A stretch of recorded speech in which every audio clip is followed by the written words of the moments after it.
Being an entrepreneur is very lonely. You know, there's decision fatigue, and then you want to grow and plan and expand the business, but with exhaustion. How did you get into coaching? So it was actually through my own family's life circumstances. So my daughter had a near-death experience at the age of 10. Why do you think most businesses are stuck? The biggest mistake is they don't let go to grow.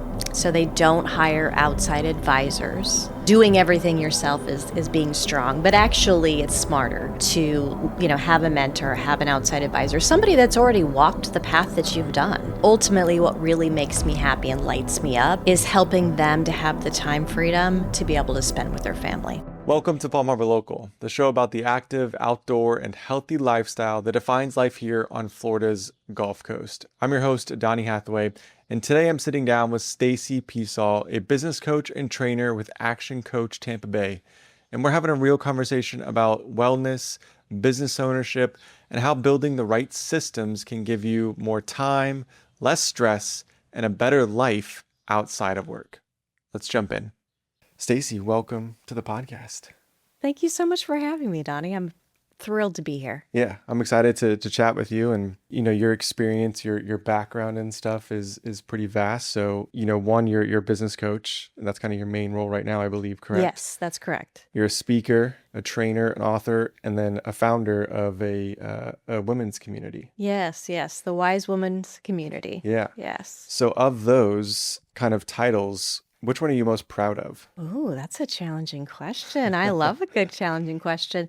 I would say that the thing that I really love the most is that my background and experience at the time didn't even know would bring me to where I am right now.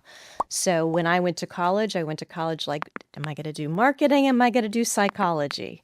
Mm-hmm. And here I am helping, businesses with their marketing, helping them to grow. And then at the same time, I get to help women in their relationships. And that's all about communication and understanding human behavior. So I didn't know it at the time, but here I am. I'm able to blend both of them. Yeah. And even in relationships and business. So that helps too. Yeah, for sure. Yeah, relationships are a big part of business. What did you go to school for? So my degree was in marketing and sales. I changed my mind several different times with majors, psychology, but I'm like, oh, that's a long road of college. But yeah, ultimately graduated with a business degree in marketing. Marketing, okay. Yes. And out of college, did you jump right into being a business owner or? No, so I originally, got a job, did the typical thing, thought I would climb the corporate ladder, and about 4 months in realized this is not for me. Okay, so pretty quickly. Pretty quickly, yes. And so then I went into business with a partnership group, and the first business that I owned was a resort, and it had a restaurant and a boathouse, and, back in the day when you had the phone, the phone clipped to your back pocket and doing all the things. So that was my very first business. So that's I feel like a big one to kind of jump into from the beginning, right? Yes. And early on, you're like young, you were probably. Yes, I was in my 20s. Yeah. What did you learn from that experience in that business? I learned that being a business owner, you have many different hats. Yeah. So because of that business, like I said, there was the restaurant, there was a bar. You're closing the bar at night and then early morning to make sure that those boaters can go out and go fishing in the morning. Mm-hmm. And then, cabins and cleaning and staff and, creating a new system and learning a new system to manage all of the different projects. So I learned early on that it requires a lot more hats than I thought. Bookkeeper too, cleaner, bartender, in the kitchen when the staff doesn't show up. Yeah. All the things. How long were you in that business for? So that was 4 years. Okay. Yes. Yeah. And then what did you do after that? So after that, I decided, I think I want to go back to getting a job. Okay. You're like, enough of all of these hats. I just want to wear one hat. Yeah. And so I got a job as a marketing director for a mall back in the day when malls were a big thing and they would market the malls. And I did different events in the malls and helped the different merchants to be able to market the mall, and even got into doing some jingles and some radio ads, which was a little fun. Oh, cool. Yeah. Do you feel like every business owner early on thinks about going back into like a job or getting a job at some point? Because I know I've definitely had that thought. There's definitely days and moments where you're like, man, it probably would be easier if I just got a job and let go of Absolutely. this. I just met with 3 clients yesterday, and 2 of them just said, okay, I'm done. I want to quit. Yeah. I want to go back. And I said, it's okay to have a quit day, is what I call it. Have a quit day. Because, you don't remember the reasons why you left the job in the moment when you're exhausted or overwhelmed with being a business owner. Because a lot of business owners think, oh, I can do it better than them. And, they chase that freedom. And then all of a sudden they've traded that 40-hour work week for an 80-hour work week. And they're like, wow, this is a lot harder. So no, it's very common. I love to normalize that too, because being an entrepreneur is very lonely. And, there's decision fatigue, and you're in constant like putting out fires, and then you want to grow and plan and expand the business, but with exhaustion, what's the time left over? And then, oh yeah, I have a family too. Yeah. So that becomes very challenging. But I like normalizing that. So when people realize, oh, it's not just me, I'm not making a mistake, or it's, not something that is just a me problem. Yeah. Yeah, I like that. I relate to that like through my podcast as well. But, because there were multiple times that, I would consider like just shutting it down. Like, is there a return on this? Is it worth my time, the money invested into it? And every time I had that thought creep up, it would usually be like right before an episode. Like I'm about to record an episode. I'm like, do I just cancel it and just shut it all down? Yeah. I'm Yeah. like, no, I can't. They've already scheduled a time. They're going to show up today. Sure. Let's just record one more episode. And then every time I would push through that barrier, that conversation would be like a big aha moment, or just a great connection to have or something. And then would remind me of, this is why I get to do this. Yeah, this is why what I do. And I think that's a good point is, sometimes when we're in that position of feeling like I just want to quit, and we have that self-imposed pressure, and like we have to take a huge step forward in order to make something happen. But you mentioned I just showed up for the podcast. Just that one little step helped to remind you, oh yeah, that's why I do what I do. Yeah. It can be, and I guess that's where coaches come in too, right? Like to remind you of that, like just take one small step, or take a day off. Yes. I just told one of my business owners yesterday, working 7 weeks straight, no day off. Jeez. And, the wife is fine. It's a husband-wife team. And she's like, yeah, let's go. And he's just like, I need a break. I can't do this. And I'm like, you got to give him a break. Take 48 hours off. And at the same time, get that reset and then do some planning. Like, what would you like to see different? How would you like to, maybe are there some systems that need to be put in place? But, if you use that time with planning, you're not going to have that guilty feeling of like, I haven't done any work on my business, because actually that's the most important work. Yeah, very true. Before we continue with today's episode, I want to take a quick moment to thank Valley Bank for supporting Palm Harbor Local. I recently moved my business banking over to Valley, and what stood out to me right away was how relationship-driven their approach is. You're not calling a hotline, you're working with real people who understand local businesses and make decisions locally. This episode is supported by Chad Britz, First Vice President at Valley Bank's Countryside Branch, who works closely with individuals and business owners throughout our entire community.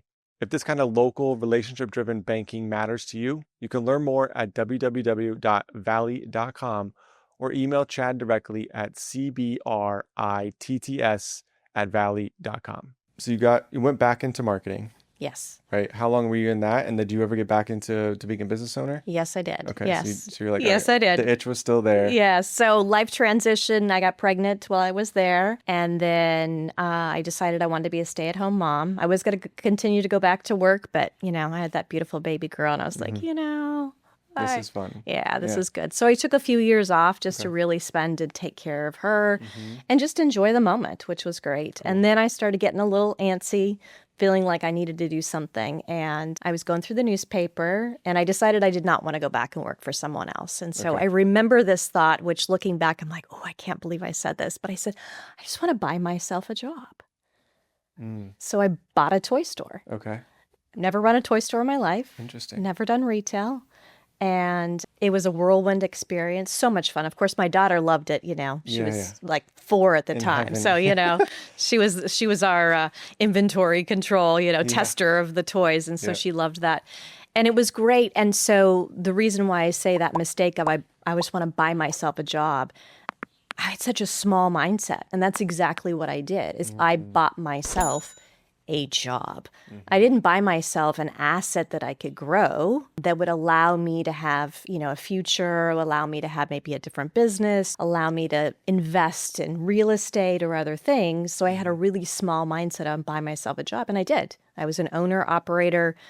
I had a job. In there 24/7. And there, yes, especially Christmas time. Oh, Woo! yeah. Yes. So I think that was that mindset. When I look back, I think, had I had, and I just didn't have the level of maturity or knowledge to know, like being an owner operator of a business, that's fine if that's all that you want, if that's what you want as a job. But Right. if you want to have a future, you want to be able to take your business and turn it into an asset so that you can create financial wealth, invest in real estate, buy a different business, invest in other businesses, be able to have that wealth. And that would have been a different mindset had I went into it. But I did very successfully, bought myself a job. Yeah. And Did then exactly what you I wanted did. to do. I Yeah. did. Yes. Do you? I think I've noticed that through the podcast and talking to a lot of small business owners is most of them are just working inside of their business. Yes. Right. Yes. What does it take to turn it into an asset? And yeah, let's start there. What does it take to like turn that into an asset that they can either sell later or just be an operator of? Yeah, so I think if they're wanting to have it more than just a job and they're wanting to be able to create an asset and create wealth from that, it first starts with your mindset. You need to understand what's that mindset. So, I am a toy store owner, and as an owner, what are the things that I need to do in my business to grow and scale? And so a lot of times people turn immediately to, I need to hire more staff. And the mistake that they make is they don't think, what are the systems that I need to put in place? What's the automation? How can I increase productivity so that my training and my onboarding, it's not taking away my time so that I can create those systems in place so that when I do bring on the staff, they're going through my training and then I'm able to create systems, to create, more, better marketing. I can have larger, expanding, or I can really grow my profit. And so one of the things that I love to share with business owners is the number one thing that people think as a business owner is I just need to get more clients. More leads equals more clients. But they don't look at what about your average dollar sale? What is your pricing? When was the last time you raised pricing? Unfortunately, we know pricing, it's very expensive now. If you're not competitive in the market, you might get a lot of business, but you're constantly chasing leads. So, there's a lot of other ways that you can increase your bottom line without having to have more leads, which of course is the most expensive. Yeah, right. Yeah. The systems side of it for the person who's like, how do I know what systems to set up, or to what level of detail do I go through and set up various systems if I don't have staff that's taking over that? Right. How do you take, really kind of like take a step back as the owner and be able to outline every little aspect of the business that you do so that when you do bring people on, it's kind of plug and play. I guess, like, to what level do you, that first set of here's our systems that we're creating, do you go to? I would say the first thing is to know your numbers. Most business owners are just looking at their bank statement and they're like, I either have the money right now or I don't have the money, and they're making decisions there. So understand how to read a P&L. Really understand that. Know what is your conversion rate. So depending upon what type of business you have, but you want to know what's your lead acquisition cost, what is your conversion rate, and knowing, like, if you put so if you're just kind of a one man band, and if you increase just your conversion rate, so you could increase that by creating a sales system. What is that sales process? Because we all have good days and we have bad days. Yeah. And so if you create a sales process of like, okay, here's what I do, here's my follow-up, here's the value add that I'm giving them, here's my nurture sequence, whatever that looks like, here's my sales script when I do get a qualified lead, then you can understand if you have a 30% conversion rate and if you put a sales system in place, you could increase that 40, 50%. No extra effort in place, but you're just capturing more of that. Or if you're not getting the qualified leads, putting in what is your marketing system. Some people try 1 or 2 avenues of marketing, but 8 out of 10 marketing strategies fail. So you have to be quick enough to do testing and measuring. And most people go from an emotional aspect of like, I just don't think that's working anymore. Yeah. Let's look at the numbers. Right. Numbers is the language of business. So I would say that's the place to start, Yeah. is really understanding the numbers in your business. Yeah, I like that. So you kind of touched on this before, but like work-life balance. How do you define work-life balance? So first of all, I don't like the word balance. I was a previous gymnast and balance beam was not my best. So when I think balance, I immediately think, oh, great, I'm going to fall off somewhere. And it puts a lot of pressure. So I really like harmony, because when you think about harmonizing, when you have an orchestra, not all of the instruments play at the same time, and they have to play different levels and so forth. And so our life, you might have young kids or you might have aging parents, and sometimes you're going to have to spend more time in those areas. And if you're putting the pressure on yourself to do the same level of, production, same level of hours in your business, you're creating unreasonable expectations for yourself. So I think first start with looking at, like, do you have young kids? Do you have aging parents? Do you have special circumstances in your life?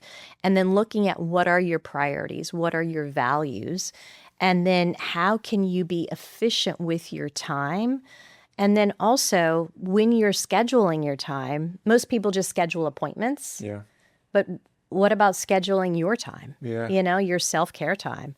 Do you have, time to go for a walk or work out or whatever it is that you like to do? Do you have rewards for yourself when you get certain things and you accomplish things? What's the reward that you have? Most people just they don't celebrate the win. They're like, oh yeah, okay, that's good. Now the next, on to the next. Yeah. So I think slowing down to really create that helps you to feel like you have more harmony and feels like you have more control. And then sometimes you're putting out fires and it's just the way it is that you have to, work that extra long day. And then instead of, looking at like, what's wrong with me? Because that's the typical thought that people have. Okay, what's getting in the way? And if there's a problem that's continually happening, and it happens at least more than once, how can I leverage my time? Is it something I need to delegate? Is it something I need to dump altogether? Yeah. Is it something that I need to double down on and figure out a system in place so that I'm not continually going through that? So, like, what's standing out to me, like, through what we've talked about so far is as being a business owner, you really need to take time to kind of step back and look at your business. Yes. And see what's working, what's not working, where do I need to spend my most time? And then same thing from the life perspective, like in my life, like what's most important, taking a step back from all of that, pausing and looking at all of that. It's a huge aspect to it. And I think that most people don't take the time. I recommend 5 hours a week to work on your business so that you have focused time to work on your business. And, if people are working from home, a lot of people working from home, they're like, oh, the laundry is this, or I need to do the dishes, or I need to go outside and mow the lawn. So just, can you be diligent enough with your time? And that 5 hours could be 1 hour a day. It could be 2 days where you're just putting in a couple, maybe it's just 1 5-hour, day through the week that you're doing, whatever that looks like. But like taking time to plan is a huge aspect of it. Yeah, I like that. How did you get into coaching? Like what ultimately led you to being a coach? Well, I think like some of the things in my life, I never knew. I wanted to okay, what's the next chapter? So I sold the toy store. That was in Bend, Oregon. And so I moved to Florida because of the sunshine, like a lot of people. Yeah. And I was looking for what is that next chapter. I knew I didn't want to go work for someone else. I knew I wanted to own a business. I knew for number one, no restaurant, no retail. Yeah. Two of the most Two of the challenging. most challenging. I'm like, okay, been there, done that. Yeah, Don't want that. I'm good. And I've always been interested in physical, health and well-being, but I Okay. didn't know what that looked like. And so it was actually through my own family's life circumstances. So my daughter had a near-death experience at the age of 10. And I realized really quickly that the doctors were not being her advocate. And I didn't like the information that they were giving us. And so I started, like most moms, Mama Bear's got to do some research. And so I did a lot of research. And this was at the time, it's about 15 years ago. So, Okay. it was just starting to get talked about, GMOs and the chemicals in our foods and, the importance of organics. It was just barely kind of, Yeah. starting to. And so I really started looking at that and looking at what are some holistic ways to help her as well as helping with the medical. And so with both of those areas, I saw a huge improvement with her. She's well now. She's 25, so she's good. And I just got passionate about it. And I never thought that this would be a career, but it just kind of naturally expanded in helping family, friends. And then before you know it, I've got an LLC and I've got a business. And I think the previous desire with psychology that I really was interested in led me, to health coaching and then life coaching and then relationship, one certification after another. Because I realized just because we have the information, and even now we know clean organic food is much better. And, we know, staying away from the inside of the grocery store. We know whole foods are better. But just because we know something doesn't mean that we are going to do it. Right. And so I wanted to really study human behavior. Why do we do what we do? And why do we limit ourselves? Why do we sabotage ourselves? So that's really what got me into the coaching area. Okay. And then the business coaching, I never thought about that. Yeah. So But you started off as a health coach. health coach, Okay. life coach, and relationship. I was like, Okay. okay, I want to know it all. And Yeah, so cool. specifically focused on women. So that's really what I Yeah. was really excited about. And so the coaching facility that I got my life coaching and health coaching from reached out to me and said, hey, we're looking to build a business coaching program. Would you come and work with us as a consultant? And so I said, well, I want to still keep my business. And I was thinking it was going to be about a 6-month thing, and it ended up being 6 years. And so, but I absolutely loved it. I helped them, with their program, helped them train other coaches to be business coaches, helped them in their seminars, did some speaking for them as well.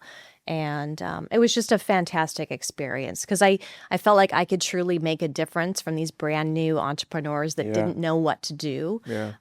And most of them said, I don't like sales. Oh, yeah. And so I Yeah. find that with business, they don't understand that you have to, especially if you don't have a sales team, you have to be in sales, but it doesn't have to feel icky or, Salesy, sleazy. Yeah. And so I loved showing them how to do that. So that's really what that was about. And then that company ended up selling to another health and life coaching Okay. company. And Yeah. so, yeah. So you've been in the coaching space for a long time and just being an entrepreneur for a long time. I feel like coaching has become a lot more popular and kind of desirable now than it has. Yes. But other than that, like how has coaching changed over the years? Well, I think like anything that's new, when I was a health coach, 14 years ago, no one really knew what that was. Like, oh, you Yeah. can't make a profession at that. And right. so, but also if you look back at yoga, in the very early stages of yoga, people were like, oh, you have to be a yogi. You have to be a certain type to like yoga. And so now it's been embraced by the community, and so you've got young people, older people, you've got goat yoga. I did chicken yoga, there's all different types. So I would say I would equate it to that people are understanding that that doesn't mean that you're failing at something because you're not following through. And having someone to hold you accountable and having someone to be able to look at you from an outside perspective is so valuable. Yeah. We've embraced it in sports, right? Yeah. My daughter wanted to do ice skating. I hired her a coach. I don't got to teach her.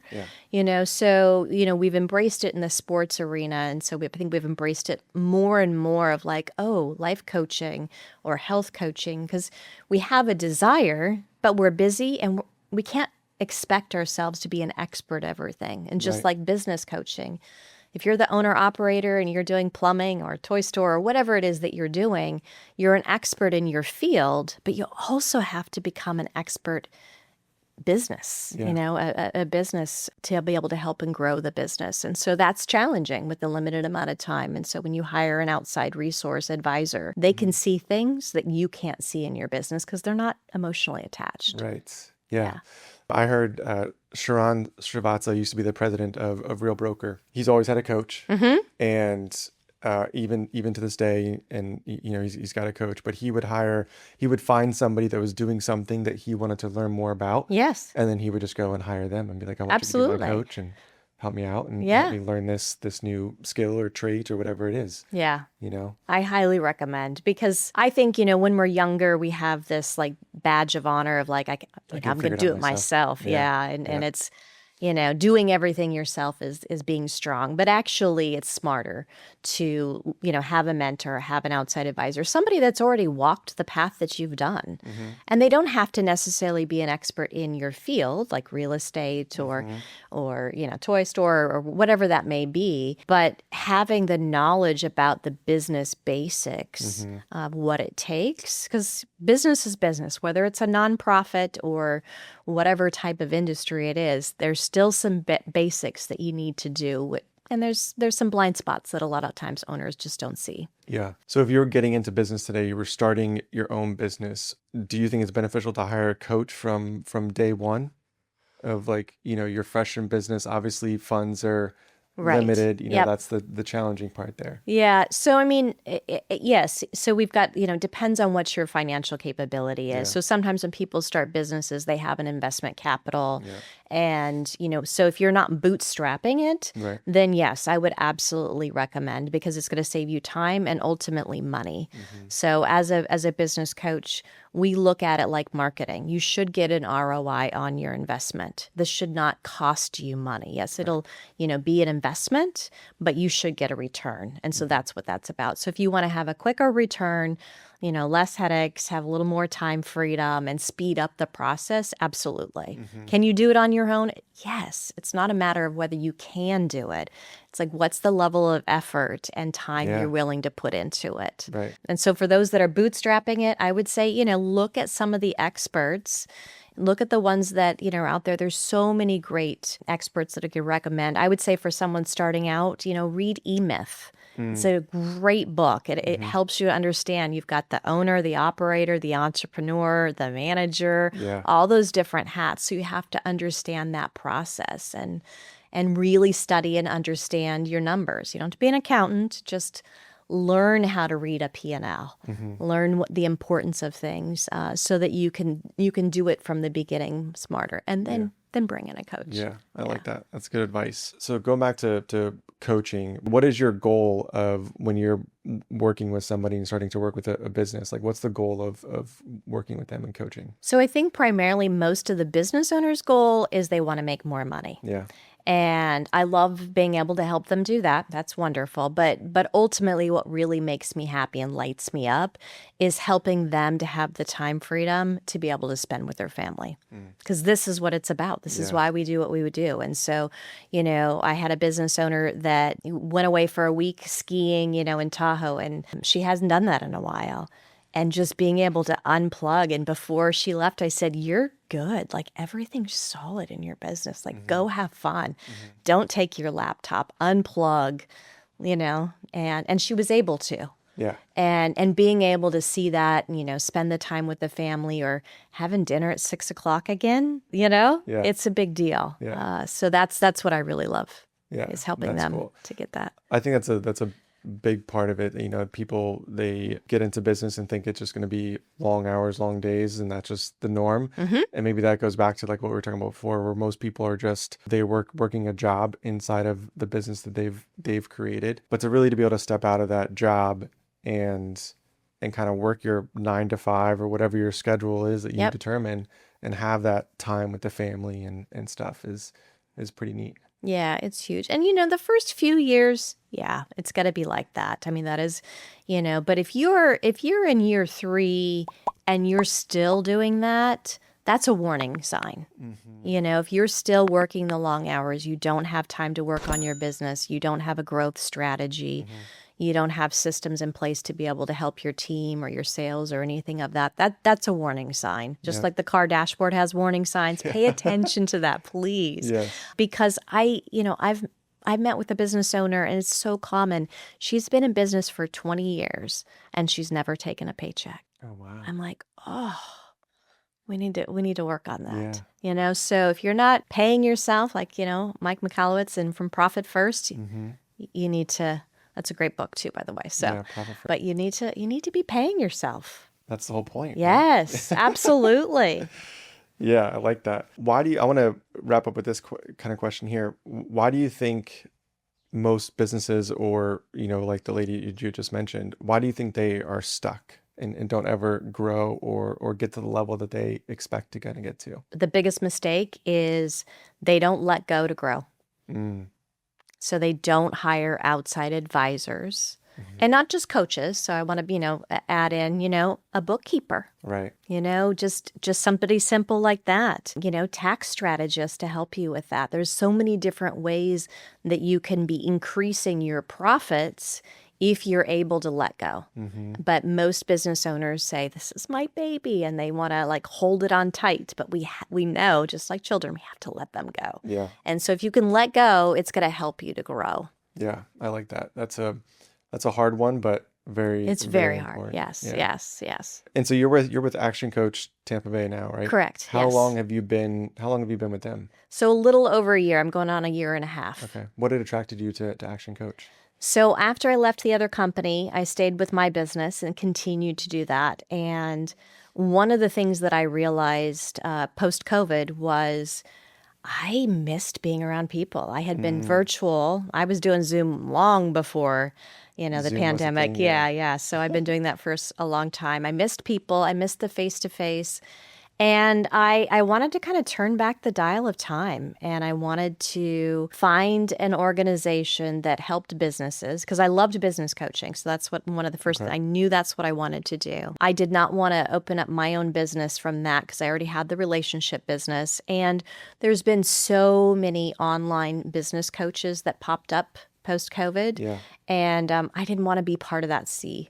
I really wanted brick and mortar. I wanted community involvement. I wanted to help the businesses in my backyard. And so, when I started researching, I didn't even know about ActionCOACH. And so they are a global organization, and the ActionCOACH Tampa Bay has been in St. Pete for 18 years. Nice. They have a team. There's 5 of us coaches, and family-run business, and they're extremely successful. So they're number 1 in the U.S., and I think we just ranked number 4 globally. And it's just to be able to be part of a team, to collaborate. I still have the autonomy as if I'm a business owner, but it doesn't all fall on me, and I get to be able to help local businesses. So carpenters, contractors, interior design, cabinet makers, auto dealerships. Just so many different local businesses that I'm like, yes, I get to make a difference and help them. Yeah, that's pretty cool. I like the idea of just keeping it local, right? Because I think a lot of the online coaches, like you have a broader audience, so it's more opportunity and stuff, which is great. But the idea of like supporting your local community and just really helping the local community flourish, right? Yeah, it helps to be able to feel like you're making a difference, and, not to discount online at all. I'm sure that there's plenty that are making a difference. Of course. But I wanted to feel in touch with my community. And I felt like that was the best way to be able to do that. Yeah, that's cool. So let's wrap up with your community that you've built, Wise Women Community, right? Yes. Tell us a little bit about that and like where that started. Yeah, so it's a faith-based community for women, and it's to help them in their marriages and their relationships. And it really centered around, there's Proverbs 14:1, a wise woman builds her home. and a foolish one tears it down with their own hands. And so really helping women to feel empowered. And so what I find a lot of times in conflict, you have women that are, we're familiar with the fight, flight, or fight, or freeze. And then there's fawn, right? Pretending everything is okay. And so I created the wise woman, not everything perfect, but being able to stand up for herself and communicating in a way that helps the relationship versus just trying to be independent and turning away from the relationship. I just found a lot of women didn't know how to handle conflict. And so, I created little avatars for the fight, flight, freeze, and fawn. It was like, out of here, Helen, battle Betty, Patty pleaser. Yeah. And so I created those, and there's an assessment that the women can take to understand, why they do what they do in conflict, and then helping them to take a wise woman approach. And the community is amazing because we can come together, we can talk about real things, hard stuff in life, but it's not from a bashing of men. It's really about, here's why we're different, and here's how we can communicate differently in an empowered way and still feel seen, still feel valued, still feel appreciated in the relationship, and do the same. Right. Yeah. Yeah. I love that. Do you ever feel like you have too much that you're doing, right? Because you have a lot of different roles. How do you go back to like that harmony or work-life balance? How do you find harmony in all that? Like, has that thought ever crept into your mind of like, I have too much on my plate, or you feel confident and comfortable? For me, I love what I do. Yeah. So I think that makes a huge difference. If I didn't love what I do, then yes, I could see that. And I've structured it in a way, when I look at my calendar, I structured it in a way that I still have time for myself. I take every weekend off. Yeah. I'm not working on the weekends. I meet twice a month for the Wise Woman community, and that's that time. And then, I meet clients twice a week. And so then the other times I'm networking or I'm spending time working on the business. So I've structured my calendar. It's very structured. It's very intentional. And I think that's a key that people need to look at is if, earlier on, I would go from one task to a different and constantly be context switching, and that's exhausting. So look at your energy. Look at, are you an introvert, an extrovert? Too much extrovert activities. You're doing a whole day of networking, that might be too exhausting, or a whole day of coaching or in a row. So I try to create that harmony with it so that I'm really balancing both of those energies for me. Yeah, I love that. I think you provided a lot of valuable tips for anybody that's in business and just in life in general too. Like there's some great, bleed over for both of those. Yes. Yeah. Thank you. So thank you for being here. Yes. Thank you for having me. It's been a pleasure. I appreciate it. Yep. Thanks for listening to another episode of Palm Harbor Local. Now, if today's conversation made you think differently about how your business should support your life and not consume it, then share this episode with a friend or another business owner in our community. And you can follow along at palmharborlocal.com or on our Instagram at palmharborlocal for all things local business. Thanks for tuning in. We'll see you next time.